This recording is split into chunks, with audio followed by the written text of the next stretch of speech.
ورحمة الله وبركاته.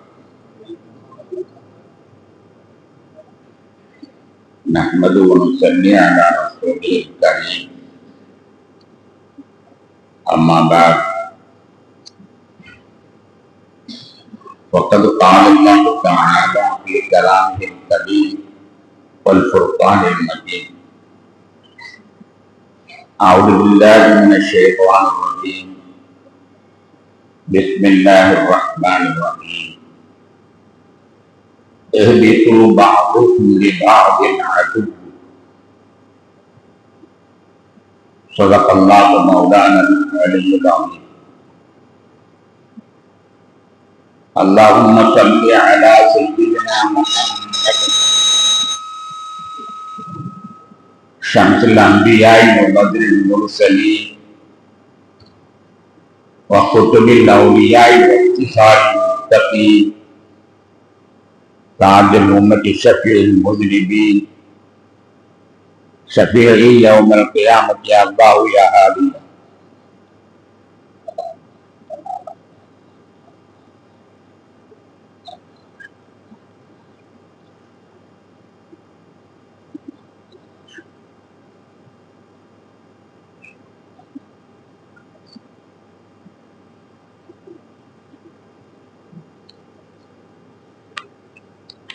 கணியத்திற்கும் மிகுந்த மரியாதைக்கும் முடித்தான பெரியோர்களே, சகோதரர்களே, அல்லாஹ்வின் பேரருளால் வரக்கூடிய வெள்ளிக்கிழமை அன்று ஆஷூரா நாள் வருகை புரிகிறது என்பதை நாமெல்லாம் எதிர்பார்த்துக் கொண்டிருக்கிறோம். சிறப்பான நாள்.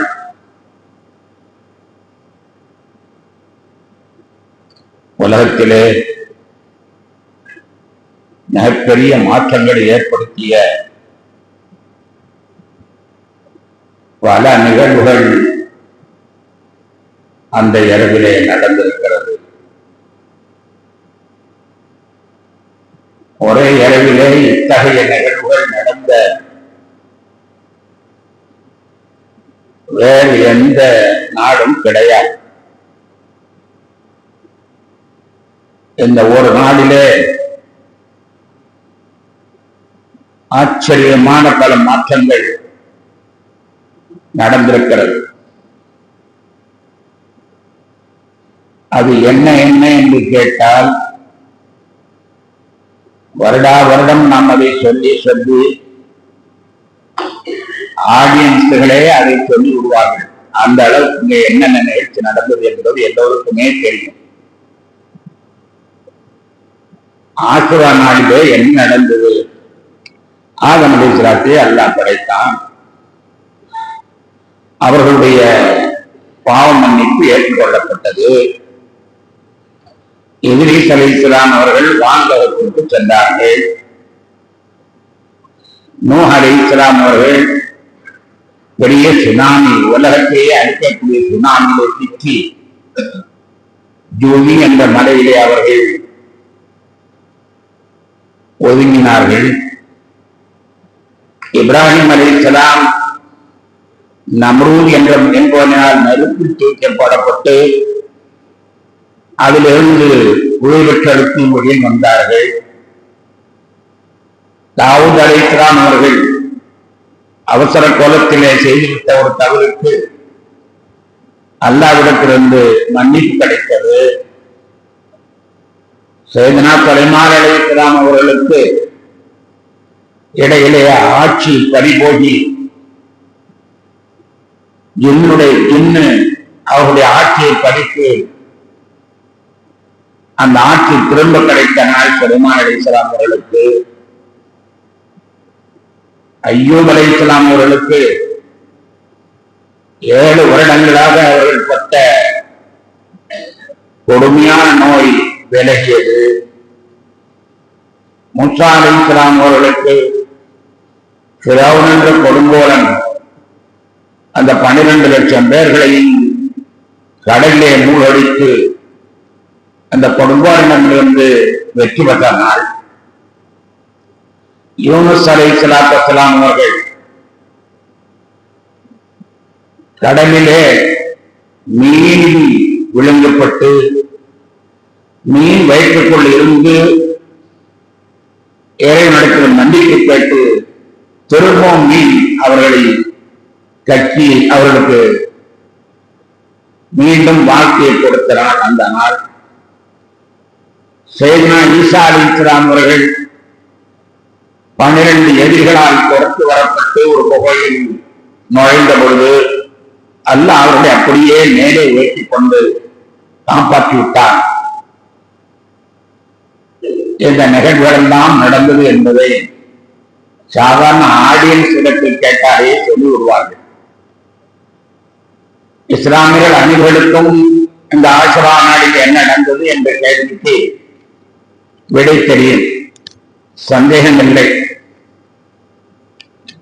இருந்தாலும் நான் சொல்ல வருவது,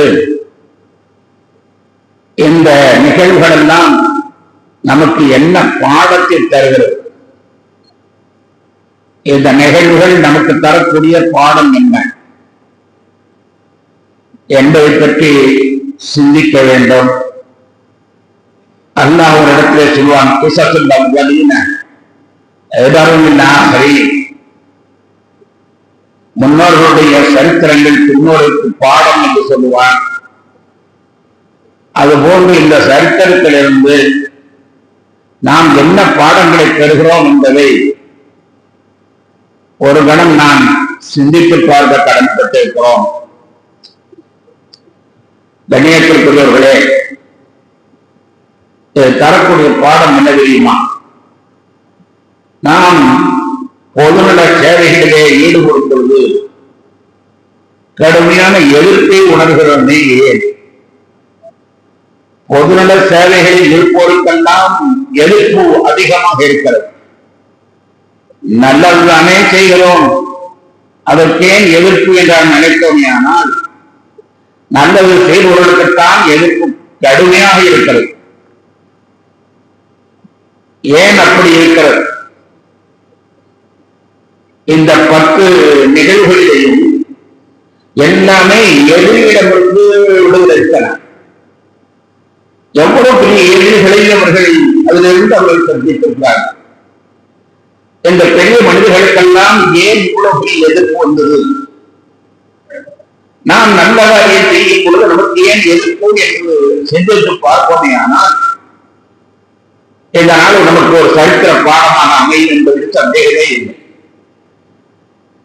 இப்ராஹிம் அத்ஹம் ரலியல்லாஹு அன்ஹு என்ற ஒரு இறைநேசர் இருந்தார். அவர் சொல்வார், அல்லாஹ் ஒவ்வொருவருக்கும் எதிரியை அகற்றுவான். ஏன் தெரியுமா? எதிரிதான் உன்னுடைய நண்பன், எதிரிதான் உன்னுடைய நண்பன். அவன் தான் உன்னுடைய வீக்னஸை பற்றி தெரியும். உன்னுடைய வீக்னஸ் என்ன என்பதை அவன் எடுத்து காட்டுவது அவன் மட்டும்தான். உன்னுடைய நண்பன் உன்னுடைய வீக்னஸை எடுத்து காட்ட மாட்டான். உன் நண்பன் உன்னுடன் சேர்ந்து என்று ஜாகிரதையோட தான் இருப்பான்.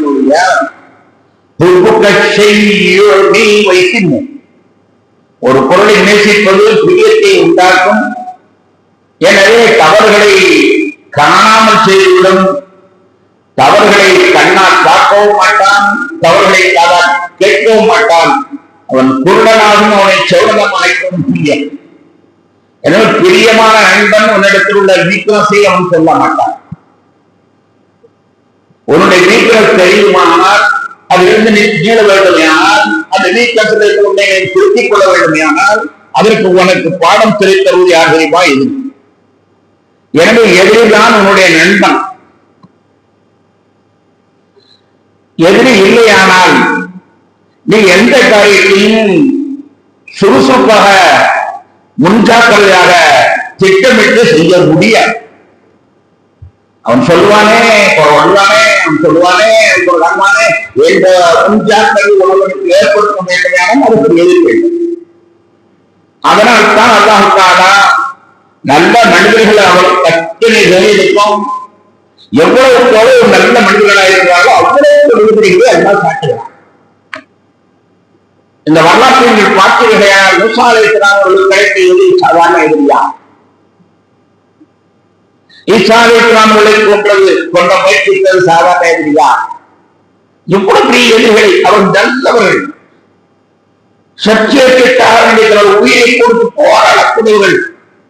அவர்களுக்கு அல்லாஹ் எதிரிகளை வைத்திருக்கிறான். எதிரிகள் வேண்டும், எதிரி வேண்டும். அவ்வளவு தூரம் செல்வானேன் நமது கண்மணி நாயகம் ஸல்லல்லாஹு அலைஹி வஸல்லம் அவர்களுடைய வாழ்க்கையை கொஞ்சம் யோசித்து பாருங்களேன். ரசூலுல்லாஹி ஸல்லல்லாஹு அலைஹி வஸல்லம் அவர்களை விட உத்தமமான மனிதன் உலகத்தில் உண்டா? ரசூலுல்லாஹி ஸல்லல்லாஹு அலைஹி வஸல்லம் அவர்களை உத்தமமான மனிதன் உலகத்தில் உண்டா? ஆனா அவர்களுக்கு இருந்த எதிரியை போன்று உலகத்தில் எதிரி யாருக்குமே இருந்தது. வரலாற்றை நாம பார்க்கிறோம். முதல் நாள் அவர்கள் சபா மலையிலே நின்று கொண்டு, மக்களே வாருங்கள், நான் ஒரு செய்தியை சொல்ல வந்திருக்கிறேன் என்று கூப்பிடுகிற பொழுது அவர்களுக்கு முதலாக கிடைப்பது என்ன தெரியுமா? பிடிமண் பரிசு. மண்ணை அடி முகத்திலே வீசினான். தப்பல்ல கசாயம் அலிஹாதாஜமாய்த்தான், நாசமா போய்த்தல, இதுக்காகவே எங்களை கூப்பிட்ட. எடுத்த உடனே அவர்களுக்கு கிடைத்த பரிசு என்ன தெரியுமா? எதிர்ப்பு. முகத்திலே மண்ணை எழுந்தான் என்பது மட்டுமல்ல, உடனே அவன் செய்த அடுத்த காரியம் தெரியுமா? உன்னுடைய 2 மகளை என்னுடைய 2 மகனுக்கு கட்டி கொடுத்திருக்கிறாய், ஞாபகம் இருக்கட்டும். இப்பொழுதே என் மகனை தலாக்குட சொல்கிறேன். ஓ, நீ இப்படி என்னை எங்களிடத்தில் இப்படி ஒரு வார்த்தையை கொண்டு வந்ததற்காக வேண்டி உன்னுடைய 2 மகளுடன் வாழ்வை இழந்து விட்டால் போ என்பதாக அந்த முதல் தருணத்திலேயே எதிர்க்கும் ஒரு குடும்பத்தை பாதித்தது என்று எண்ணி பாருங்கள். நபிகள் நாயகம் ஸல்லல்லாஹு அலைஹி வஸல்லம் அவர்களுக்கு எடுத்த உடனே அடி. சரி, எடுத்த உடனே அடி. காலப்போக்கிலே மக்கள் வந்து தெரிந்து கொண்டார்கள். காலப்போக்கிலே அவர்களுக்கு எதிரி இல்லை என்று நினைக்கிறீர்களா? அவர்கள் உயிர் விடும் வரை முனாஃபிக் என்று சொல்லப்படக்கூடிய எதிரிகள் இருந்து கொண்டே இருந்தார். உயிர் விரியும் வரை முனாஃபிக்கள் என்று சொல்லப்படக்கூடிய எதிரிகள், அதெல்லாம் குர்ஆன்ல தனியா முனாஃபிக்கள், அந்த எதிரிகளை பற்றி தனியான செய்திகளை சொல்லி வருவார். போதனையை ஆரம்பித்த அன்று அவர்களுக்கு கிடைத்த அந்த எதிர்ப்பு மரணமாக வரை தொடர்ந்தது. தபூக் என்ற ஒரு தற்காப்பு யுத்தம். அந்த தற்காப்பு யுத்தத்துல அது கிட்டத்தட்ட நீண்ட பிரயாணம், மிகப்பெரிய யுத்தம். அந்த யுத்தத்திலே எல்லாரும் புறப்படக்கூடிய நாளிலே அவர் சொன்னார்கள், என்னுடைய ஒட்டகம் காணா போச்சு, என் ஒட்டகம் காணா போச்சு. யாராவது ஒரு 2 பேரை அனுப்பி போய் அந்த ஒட்டகத்தை தேடிட்டு வாங்க என்று ரசூலுல்லாஹி ஸல்லல்லாஹு அலைஹி வஸல்லம் அனுப்பினார். ஒட்டகம் காணா போச்சு, 2 பேரை அனுப்பி நீங்க போய் தேடிட்டு வாங்க சொல்லி அனுப்புறாங்க. அனுப்பிய உடனே இங்க இருந்து ஒருத்தன் பேசுறான். என்னமோ பெரிய வானத்துல இருந்து வகி வருது, அங்க இருந்து வகி வருதுங்கிறாரு.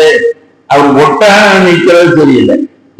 மனுஷனா கடைசி காலத்துல பெருமானார் ஸல்லல்லாஹு அலைஹி வஸல்லம் அவருடைய நன்றி உலகமே அவர்கள் பக்கம் திரும்பி பார்த்துக் கொண்டிருக்கிற வேளையில அவன் சொல்றான், வானத்திலிருந்து செய்தி வருது, பூமியிலிருந்து செய்தி வருது சொல்றாரு. அவர் ஒட்டகம் எங்கன்னு தெரியல, வள்ளல படிச்சான். இதெல்லாம் அவர் மனுஷனா என்பதாக சொல்லுகிறார். யாரை பார்த்து? எங்கள் கண்மணி நாயகம் ஸல்லல்லாஹு அலைஹி வஸல்லம் அவர்களை பார்த்து. அஸ்ஸாதிகுல் மஸ்தூக், உண்மை தவிர எதுவும் பேசவில்லை, அவர்கள் சொன்ன எதுவும் நடக்காமல் இருந்ததில்லை. அப்படிப்பட்ட மாமனிதரை பார்த்து சொல்லுகிறார், இதெல்லாம் ஒரு மனுஷரா? எதிரி எப்படி இருக்கா என்பது பாருங்கள். ஆனால் நடந்த ஒரு விசேஷமான செய்தி. நபிகள் நாயகம் ஸல்லல்லாஹு அலைஹி வஸல்லம் அந்த 2 பேரையும் கூப்பிட்டாங்க. யார் பேசினார்களோ அந்த 2 பேரையும் கூப்பிட்டாங்க. கூப்பிட்டு சொன்னாங்க, நீ இங்கிருந்து நேர் வடக்கா போ, 2 கிலோமீட்டர் தூரம் போ. 2 கிலோமீட்டர் தூரம் போனீங்கன்னா அங்க என்னுடைய ஒட்டகம் முள்ளு மரத்துல மூக்கணாங்கயிறு மாட்டி தப்ப முடியாமல் இருந்து கொண்டிருக்கிறது, விடுவித்து வா என்று சொல்லி அனுப்பினார். அந்த எதிரிகளை நோக்கியே சொன்னார்கள், போய் அங்க போய் 2 மைல் தாண்டிய உடனேயே முள்ளு மரத்துல என்னுடைய நுக்கணங்க மாட்டி துடித்துக் கொண்டிருக்கிறது, அழைத்து வா என்றார்கள். போய் பார்த்தா அப்படி இருக்கு, தூரமும் குறையில, சொன்ன இடத்துல முள்ளு மரத்துல மாட்டிக்கொண்டு உத்தரம் நிற்கிறது. விடுவித்து வந்தார்கள். வந்தவங்கன்னா அப்ப ஏன் ஆள் அனுப்பினாரு தேட? 2 பேரை தேடுறது அனுப்பினார்ல, எதுக்கு அனுப்பினாரு என்று அவன் கேட்டான். அவனுக்கும் பதில் தெரியல, நமக்கும் பதில் தெரியல. அது ஒரு விஷயம். இப்ப நாம என்ன சொல்றோம்னா, அந்த கடைசி காலம் போற அவங்கள தீர்த்து கட்டணும் தாண்டி ஆட்கள் இருந்துட்டே இருந்தாங்க. உலகத்துல எந்த சரித்திர நாயகனுக்கும் கிடையாது. சரித்திரத்திலே நட்போனில இருந்து நீங்கள் எந்த ஹிட்லர் இருந்து எதை விட எண்ணிக்கீங்க, 63 யுத்தங்கள், சிறியதும் பெரியதுமான 63 யுத்தங்கள். இந்த 63 யுத்தத்தின் லட்சியம் என்ன தெரியுமா? எப்படியாவது முகமது பிடிக்கிறது. அதே ஆட்சி, வேற நாட்டை பிடிப்பதோ நோக்கம் அல்ல. 63 யுத்தத்திலையும் முகம்மது பிடிக்கிறது. ஒரே லட்சியத்திற்காக 63 யுத்தம். முகமது ஸல்லல்லாஹு அலைஹி வஸல்லம் அவர்களை கடைசி வரை எதிரே தீர்த்து கட்டணுங்கிற நினைப்பதையே இருந்தான். ஒரு அம்மா நல்ல காரியம் ஒண்ணு பண்ணுச்சு, ஒரு நல்ல காரியம் பண்ணுச்சு. நமக்கெல்லாம் தெரியும், ஹைபர் என்ற தற்காப்பு யுத்தம் நடக்குது. யாருக்கு? அவர்களுக்கும் யூதர்களுக்கும் மத்தியிலே யுத்தம். யூதர்கள் வாக்கு கொடுத்த வாக்கை மீறி எதிரிகளோடு சேர்ந்து கொண்டு தனக்கு இடையூறு தந்த பொழுது அவர்களில் ஒரு யுத்தம் நடைபெறுது. அந்த ஹைபர் யுத்தம், யூதர்களோடு யுத்தம் நடக்குது. ஒரு அம்மா ரசூலுல்லாஹ் கூட பிறந்த தாய் தான் நின்றுட்டு, முகம்மதே, நான் ரொம்ப நாளா உங்களுக்கு ஒரு விருந்து இருக்கேன்னு ஆசைப்பட்டுட்டே இருந்தேன், இது வரைக்கும் நேரம் கிடைக்கல, தாங்க எங்க வீட்டுல வந்து சாப்பிடும். ரொம்ப நாளா அவங்க மேல எனக்கு ஆசை, எப்படியாவது உங்களுக்கு நான் விருந்து வைக்க நினைக்கிறேன். அதனால நீங்க வாங்க, ஒரே ஒரு வேலை பெருசாமி நண்பர்கள் சாப்பிடுங்க. போனார்கள் நபிகள் நாயகம் ஸல்லல்லாஹு அலைஹி வஸல்லம். உணவை உண்டார்கள். ஆனா பக்கத்துல உண்டவரு அதுல கலந்த விஷம் உடம்பில் பாய்ந்து நீல நிறமாக மூட்டாயிருக்கார். நண்பர்கள் எல்லாம் உண்டு கொண்டிருக்கிறார்கள். திடீரென்று கையை தட்டி கொண்டார்கள். உண்ணாதீர்கள், விஷம் கலந்திருக்கிறது. உண்ணாதீர்கள், விஷம் கலந்திருக்கிறது. பக்கத்தில் உள்ள நண்பர் நீல நிறமாகி அந்த ஆட்டு இறைச்சியிலே விஷம் கலந்து ஆக்கி அவன் வேற ராரியை போட்டு ரசூலுல்லாஹ்வை கூப்பிட்டு கொலை செய்ய முயற்சித்துக்கிறான். ரசூலுல்லாஹ்வுக்கு எதிரியா இல்லை, கொஞ்சம் யோசிச்சு பாருங்க, ரசூலுல்லாஹ்வுக்கு எதிரியா இல்லை, கொலை செய்ய முயற்சித்துக்கிறார். நபிகள் நாயகம் ஸல்லல்லாஹு அலைஹி வஸல்லம் அவர்களும் உள்ளே சாப்பிட்டு விட்டார்கள். ஆனால் ஜிப்ரீல் அலைஹிஸ்ஸலாம் அவர்களுடைய போக்குவரத்து இருந்ததினால், மலக்குகளுடைய தொடர்பு இருந்ததும் காரணத்தினால் அந்த நேரத்தில் வேலை செய்யல, அந்த மருந்து வேலை செய்யல, அந்த விஷம் வேலை செய்யல, சாப்பிட்டாங்க. பக்கத்தோடு இறந்த மாதிரி இறந்துருந்தா அல்லாஹ் காப்பாற்றணும், இறக்கல. ஏன் இறக்கலன்னா, ஜிப்ரீல் அலைஹிஸ்ஸலாம் என்ற மலக்கு நம்மளுடைய தொடர்புல இருந்ததும் காட்டுறாங்க. அதற்கு ஓய்வு விட்டாக நமக்கு ஒண்ணும் செய்யாதுன்னு இருக்கக்கூடிய காலகட்டத்தில் ஒரு மலக்கு நம்ம கூடவே இருந்திருந்தான் என்ன ஆகும்? இருந்ததுனால அந்த தலைக்கடை வஃபாத்துடைய நேரத்திலே நபிகள் நாயகம் ஸல்லல்லாஹு அலைஹி வஸல்லம் சொன்னார்கள், வஹி நீங்கிவிட்டது, ஜிப்ரீல் என்னை விட்டு போய்விட்டார், எனவே அந்த நன்றி இப்பொழுது என்னை கொள்கிறது என்றார். அன்று வைத்த நன்றி இப்பொழுது என்னை கொள்கிறது. இவ்வளவு நாளாக என்ற உடலை வேலை செய்யவில்லை. ஏனென்றால் ஜிப்ரீல் போக்குவரத்தாக இருந்து கொண்டிருந்தார். வஹி நின்று விட்டது, குர்ஆன் முடிந்து விட்டது, குர்ஆனின் வாயத்துக்கள் பாக்கி இல்லை, எனவே ஜிப்ரீல் வரவில்லை, எனக்கு வேலை செய்கிறது என்றார். அதிலேதான் அவர்களுடைய வஃபாத்து நடந்தது. இப்ப எதற்கு சொல்ல வருவது என்றால், ஆரம்பத்திலிருந்து புறப்பட்ட அன்றைக்கே கல்லறி கடைசி காலம் வரை அவர்களுக்கு அவ்வளவு பெரிய எதிர்ப்பு இருந்தது. இப்ப நான் நல்ல மனுஷனே, எனக்கே எதிர்ப்பு வந்துச்சு என்பதாக அவர்கள் நினைத்து பார்த்தார்களா?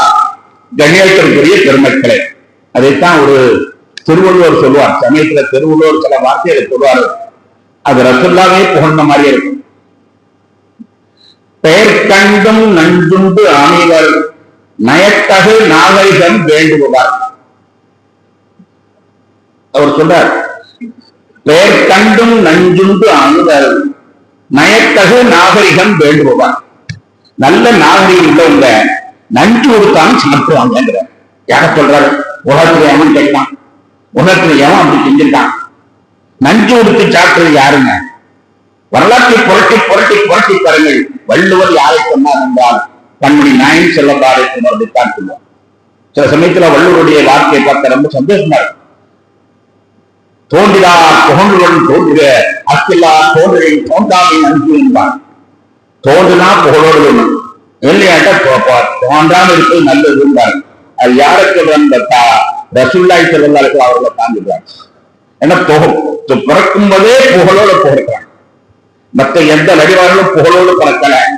நம்ம பிள்ளைகளும் இது சேருத என்ன செய்ய போதோன்னு சொல்லி கொடுத்தா அம்மா கலந்த தகப்பனா கழுத இருப்பாரு.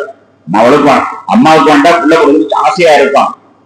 தகப்பனார் தலையை எடுக்கிறாரு, என்ன செய்ய போதோ அந்த காலத்துல பொம்பளை பிள்ளை பிறக்காம இருக்கிறது நல்லது. பெற்றுக்கிட்டு கடைசியில கேவலம் பட வேண்டும், பொம்பளை பத்திராக இருக்கலாம் முடிவுக்கு எல்லாரும் வந்துடுறாங்க. இப்படி பிள்ளைகளை பெறதுக்கு யாருமே ஆசைப்படுறதே இல்லை. நபிமார்கள் தான் ஒவ்வொருத்தரும் ஒரு விதமான ஒரு பெரிய எதிர்ப்புலதான் சொன்னாங்க. ரசூலுல்லாஹ் மட்டும்தான் பிறக்கிறதுக்கு முன்னாலேயே அவர்களுக்கு முகம்மது என்று பெயரிட்டப்பட்டு அவர் வர வேண்டும் என்று எதிர்பார்த்து யூதர்கள் எல்லாம் எதிர்பார்த்து கொண்டிருக்கார்கள். சிரியாவில் அவர் பிறப்பாரா, அரபு நாட்டில் பிறப்பாரா என்று எதிர்பார்த்து புகழோடு பிறந்து பெருமானார் ஸல்லல்லாஹு அலைஹி வஸல்லம் தான். அப்போ தோன்றினால் புகழோடு தோன்ற வேண்டும் என்று சொல்றார். பிறக்கும் போதே புகழோடு பிறக்கணும் அப்படின்னா அதை ரசூலுல்லாஹ் குறிக்கிறது. நான் இப்பொழுது என்ன சொல்ல வருகிறேன் என்றால், எதிர்ப்பு என்பது உண்டு என்பதை காட்டுவதற்குத்தான் இந்த ஆசிரானால் வந்திருக்கு என்பதாக சொல்லலாம். ஒரு சமயத்துல ரசூலுல்லாஹ்வுக்கே கூட சங்கடம் வந்துடும். அல்லாஹ் குர்ஆன்ல சொல்றான், 6:35 வசனத்துல சொல்றான், கதுனலமு அன்ன லயஹ்சுபு கல்லதின யகூலுன ஃபைன்னஹும் லா யுகذிபூனக வலாகின் வாலிமூன பிஆயாத்தில்லாஹி யஜஹதூன். முஹம்மதே, இவங்க திட்டுறதை பார்த்து நீங்க கவலைப்படுறீங்க, அது நமக்கு நல்லா தெரியும். இவங்க திட்டுறதை பார்த்து நீங்க கவலைப்படுறீங்க, நல்லா தெரியும். ஆனா அவன் உங்களை திட்டல, குர்ஆனை திட்டான். நீங்க ஏன் கவலைப்படணும்? அவன் உங்களை திட்டல, குர்ஆனை திட்டான். நீங்க ஏன் கவலைப்படணும்? நீ கவலைப்படாது. சரி, கவலைப்பட்டு அவங்க கேட்டதெல்லாம் கொடுத்துட்டான் என்ன நீ சமைச்சு நினைக்கிறீங்க. அவன் என்ன கேட்கிறான்னு அதெல்லாம் கொடுக்க வேண்டியது உனக்கு தெரியுங்க.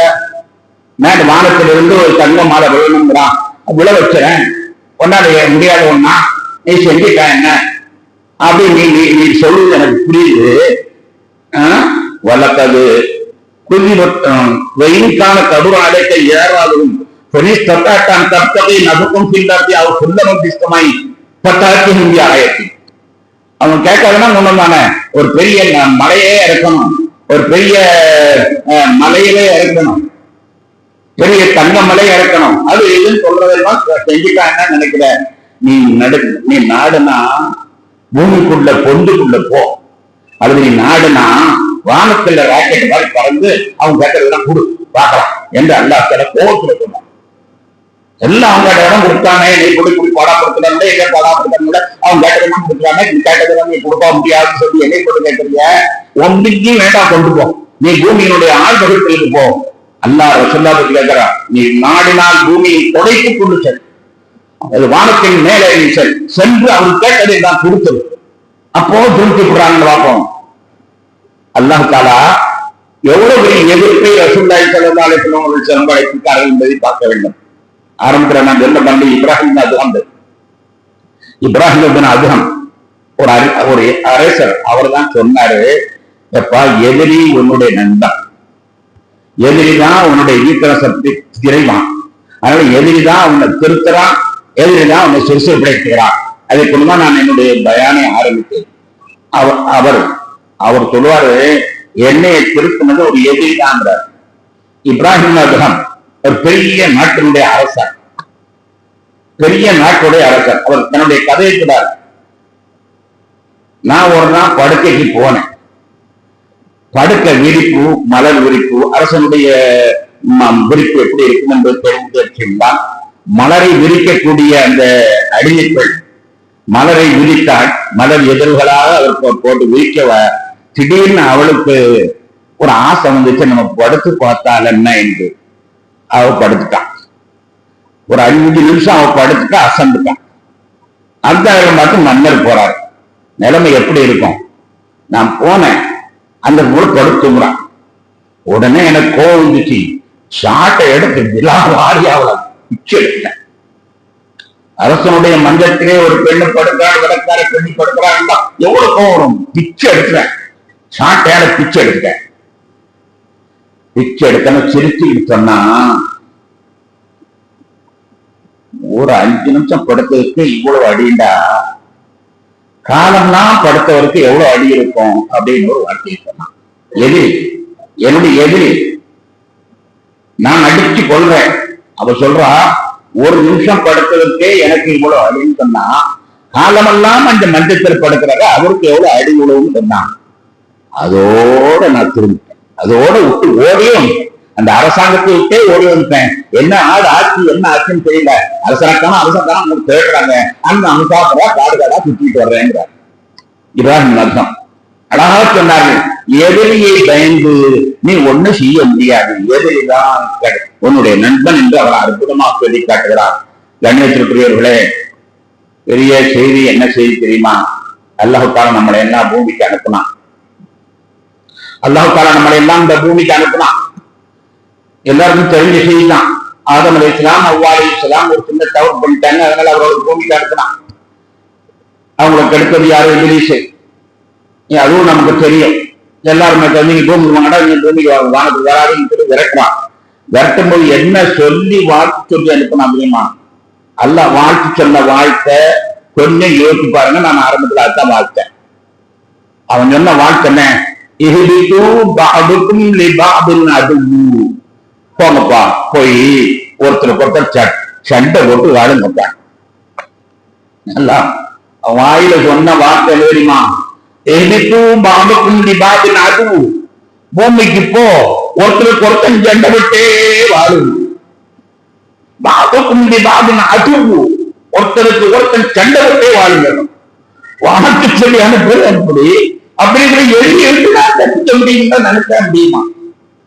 வாழ்க்கையே தான்.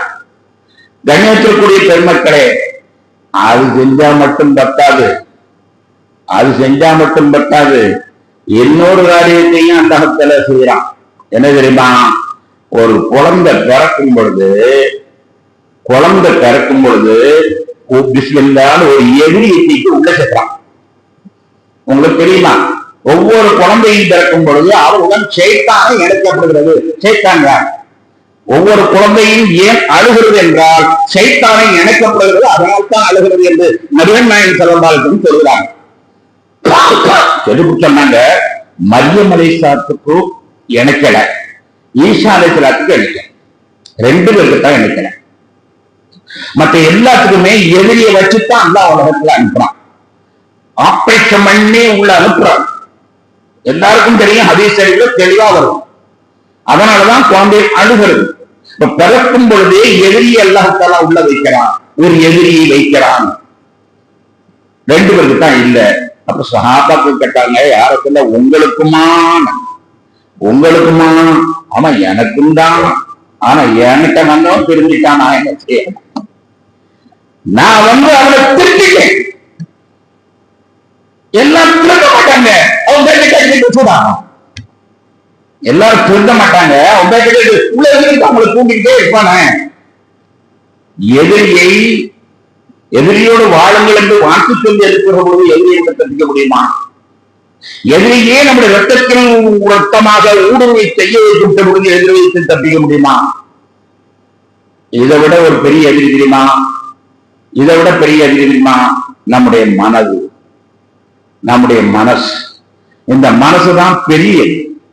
ஒரு நாள் ஒரு பெரிய தற்காப்பு யுத்தத்திற்கு திரும்பின நபிகள் நாயகம் ஸல்லல்லாஹு அலைஹி வஸல்லம் சொன்னார்கள்,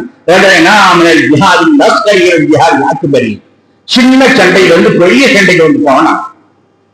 சின்ன சண்டையிலிருந்து பெரிய சண்டைக்கு வந்துட்டோம். அது என்ன சிறிய சண்டை? நம்ம சாதாரணமா அரசு எதிரிகள் சாப்பிட்டது போட்டது சண்டை, அது சின்ன சண்டை. பெரிய சண்டைக்கு திரும்பிட்டோம். பெரிய சண்டை என்ன தெரியுமா? மனசோட போராடுறது. மனசு ஒண்ணுன்னா சொல்லிட்டு உட்கார்ந்துருக்கோம். அதை நீ எழுத்த மனதோட போராடுவது, மனச்சாட்சியுடன் போராடுவது இருக்குதே, அது மனிதன் பிறந்ததிலிருந்து இறந்த வரை நடக்கணும். இந்த அதற்கு அப்துல் தொழுகிறார். அந்த இடத்துக்கு பேர் என்ன தெரியுமா? மெஹராப். இது பேர் என்ன தெரியுமா? மெஹராப். மெஹராப்னா என்ன அர்த்தம் தெரியுமா? சண்டை நடக்கும் இடம். இந்த அப்துல் ஹமீத் தொழுகிற இடத்துக்கு பேர் என்ன தெரியுமா? மெஹராப். மெஹராப் என்ன? சண்டை நடக்கும் இடம். சண்டை நடக்கும் இடம் என்ன? அல்லாஹ் அக்பர், நான் அல்லாஹ் மட்டும்தான் நினைக்கிறேன்னு சொல்லி போட்டு நீ தக்பீர கட்டுவ. ஒன்ன நடக்க விடாம அல்லாஹ் நினைக்க விடாம பண்றது அவன். அவனுக்கும் உனக்கும் இடையில நடக்கக்கூடிய சண்டை இருக்கிற, அது நிச்சயமாக ஒவ்வொரு மனிதனுக்கும் இருக்கிறதை பார்க்க. மனசுதான் பெரிய எதிரி. அந்த மனசு சொன்னபடி இல்லாம நடக்கும் பொழுது தொலைஞ்சோம். அந்த மனசை கடிவாளம் போட்டு அதை வழிப்படுத்தி நெறிப்படுத்தி நடப்பவன் தான் வெற்றி வருவான். ஆக நான் சொல்ல வந்தது என்னவென்றால், எதிர்த்தை விட்டு யாரும் தப்ப முடியாது. எனவே எதிரியை கண்டு நாம் அஞ்ச வேண்டாம். எதிரி என்பது இருக்கத்தான் செய்வான் என்ற ஒரு செய்தியை மனதில் வைத்துக் கொண்டு அந்த நாள் சொல்லுகிறது. இப்பொழுது எதிரிகளை சமாளிக்க வேண்டிய நபிமார்கள் சமாளித்தார்கள். வெற்றி அவர்களுக்கு கிடைத்தது. அதே மாதிரி எதிரிகளோடு நீங்கள் போராடுங்கள், அல்லாஹ் உங்களுக்கு வெற்றியை தருவான் என்ற நாள் அதற்குள்ள நாள். கண்மணி நாயகம் ஸல்லல்லாஹு அலைஹி வஸல்லம் இந்த வரக்கூடிய வெள்ளிக்கிழமை இருக்கிறனால எல்லாருக்கும் தெரிஞ்ச செய்தி. அதில் அபூ ஹுரைரா ரலியல்லாஹு அன்ஹு அவர்கள் அறிவிக்கிறார்கள், முஸ்லிம் ஷரீஃபிலே பதிவு செய்யப்பட்டிருக்கிறது, ரமலான் வருவதற்கு முன்னால் கடமையாக்கப்பட்டது இந்த முஹர்ரம் மாதம் 10ஆம் நாள் நோன்பு மட்டும்தான். ரமலான் கடமையாக்கப்படுவதற்கு முன்னால் ரமலான் மாதம் 10ஆம் நாள் மட்டும்தான் நோன்பு வைக்கப்படுவது கடமையா இருந்தது. அது ஃபர்தா இருந்துச்சு. ஃபர்தா இருந்தது. இப்ப அதனுடைய தரத்திலிருந்து கொஞ்சம் சிறிது விலக்களிக்கப்பட்டு இப்ப அது சுன்னத்தாக மாற்றப்பட்டிருக்கிறது.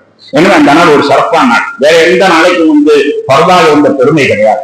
ரமலானுக்கு உண்டு, அதுக்கு அடுத்து முஹர்ரம்க்கு மட்டும்தான் இருக்கும். அதனால அவ்வளவு சியானி பாக ரமலான், ரமலானுக்கு பிறகு சிறப்பான நோன்புங்கிறது ஷஹருல்லாஹில் முஹர்ரம் என்று சொல்லுகிறார்கள். முஸ்லிம் ஷரீஃபிலே அறிவு செய்யப்பட்டிருக்கிறது. அதற்கு இப்னு அப்பாஸ் ரலியல்லாஹு அன்ஹு அவர்கள் சொன்னார்கள், ரசூலுல்லாஹி ஸல்லல்லாஹு அலைஹி வஸல்லம் மத்தமா போல வைக்கிறாங்களோ இல்லையோ, இந்த 10 வருடத்துக்கு முன்னாடி எண்ணெய்க்கு வரும் 10 எண்ணெய்க்கு வரும் 10 எண்ணெய்க்கு வரும் 10 என்று எப்ப பார்த்தாலும் அதை பற்றி கேட்டுக் கொண்டிருப்பார்கள். அது எல்லாத்தையும் விட, எல்லா நாட்களை விட இந்த நாள் தான் சிறந்த நாள் என்று சொல்வார்கள் என்பதாக ஒரு ஹதீஸிலே அறிவிக்கப்பட்டிருக்கிறது. இன்னொரு ஹதீஸிலே முஸ்லிம் ஷரீஃபில் அறிவிக்கப்படுவதாக இப்னு அப்பாஸ் ரலியல்லாஹு அன்ஹு அவர்கள், நான் அடுத்த வருஷம் உயிரோடு இருந்தால் 9ம் 10ம் வைப்பேன் என்றும் பெருமானார் சொன்னார்கள் ஒரு நிகழ்ச்சியிலே.